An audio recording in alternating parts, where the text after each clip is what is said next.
Aisel Pasion from Caloocan. Hi, Aisel. Kumain ka na? Yung baon mo ba, naubos mo? Ikaw talagang bata ka. Baka may sinat ka na Alam mo, naman. sa totoo lang, Mamang, akala ko nasa baling show tayo. Akala ko nasa junior tanghalan ng kampiyon tayo. Diba, no? Bakit hindi? Oo. Ilan taon ka na, Aisel? 17. 17. Oh, so cute. Pero ang kantang napili mo, medyo Imelda Papin. Oo. Pero may Casey Tandingan Apo. version yan, no? Naintindihan ba yung sinabi mo? Hindi po. Ganyan kagaling Ay, ang syempre Pilipino. po naintindihan po kasi... Kahit hindi mo pa nadadama at na-experience, nafe-feel mo na. Yes po. Pero narinig mo na ba yung version ni Miss Imelda Papi? Opo. Ay, ang galing naman. Ang husay. Ay, husay na bata Nabilib ito. kami sa'yo, pero ang tanong, ano kaya masasabi ng ating inampalan? Okay, Azel,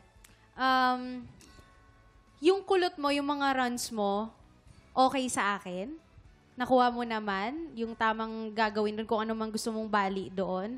Again, palagi po naming nababanggit ng mga inampalan dito yung pagbuka ng bibig. Kasi ang daming A nitong kantang to lahat, nawala, nakilala, ganon. So, open mo pa ng konti, okay? Tapos may napansin akong may ginawa kang scoop dito sa part, yung word na iniwan, papuntang chorus. Okay lang yung ganong style pero make sure na sa pool talaga yung iniwan, sapulin mo yung next na note. Kasi parang ano siya parang hindi niya na-reach kung saan siya dapat mag-end.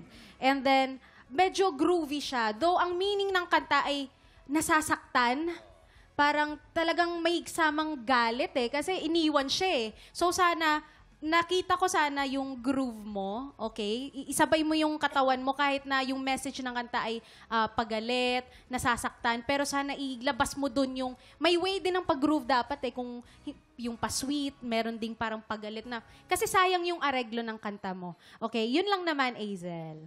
Thank you po. Hi, Azel. Hello po. Ako naman, Azel, nag-enjoy ako sa performance mo. Gaya nga na sabi mo, KZ Tandingan na version. So, very Gen Z. Itong kanta na to, sa totoo lang, medyo mabigat yung ano nito parang may hinagpis. Pinaasa, ganun. Umasa yung mensahe nito. Akala niya may kapupuntahan yung pagde-date nila or paglalabas nila. Pero yun pala, hanggang 1 linggo lang. Doon na, natapos na doon. Pero, pinagaan mo sa performance mo, sa way mo siya kinanta. Gumaan yung pakiramdam ng kanta. Pero agree ako kay Hana. Actually, sinulat ko rin yan. Parang naghahanap ako ng konting groove sa'yo. Konti pang push sa performance na para, kumbaga, pinagaan mo siya pero at the same time, nire-remind mo pa rin yung listeners, yung Gen Z na sa totoo lang, mabigat talaga yung mensahe nito Pero gusto ko lang itawid sa inyo para habang nag-chill kayo, nagkakape kayo, nagmi-milk tea kayo dyan, na-enjoy nyo yung classic na pyesa. Azel. Natuwa ako dahil kahit ganyan ang iyong hindi pa masyado experienced, nadala niya yung kanta. Nakuha niya yung groove, nakuha niya yung... Kasi may groove tong kanta, so kailangan ganun din yung pag-awit mo.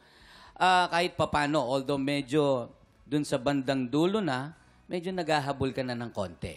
Dito sa, kay bilis na yung pagdating na medyo may konting hindi na nasasapol yung iba. Although, kuha pa rin. Meron lang sana akong mas isasuggest.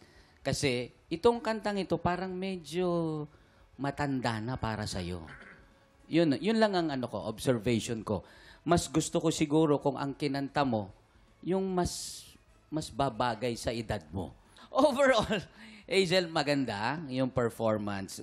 Yun lang, napansin ko lang. Hindi ko lang maipicture yung song sa iyong personality na nakikita ko ngayon. Yun lang. Yan naman pala. Maraming salamat po. Ano naman kayang score ang ibibigay sa atin ng ating mga inampalan? Azel, ito ang aking mga Twinkle Twinkle Little Stars para sa'yo.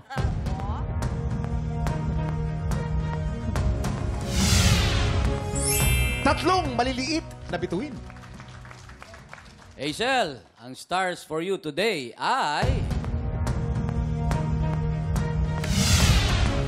3 stars! Ibibitin muna natin kung ano ang score ni Hana. Sa ngayon, kilalanin natin ang ating pangalawang kalahok.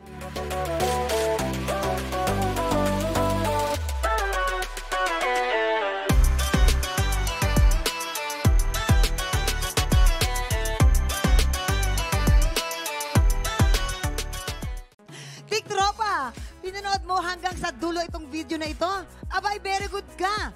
For more Happy Time, watch more TikTok Lock videos on our official social media pages and subscribe to GMA Network official YouTube channel.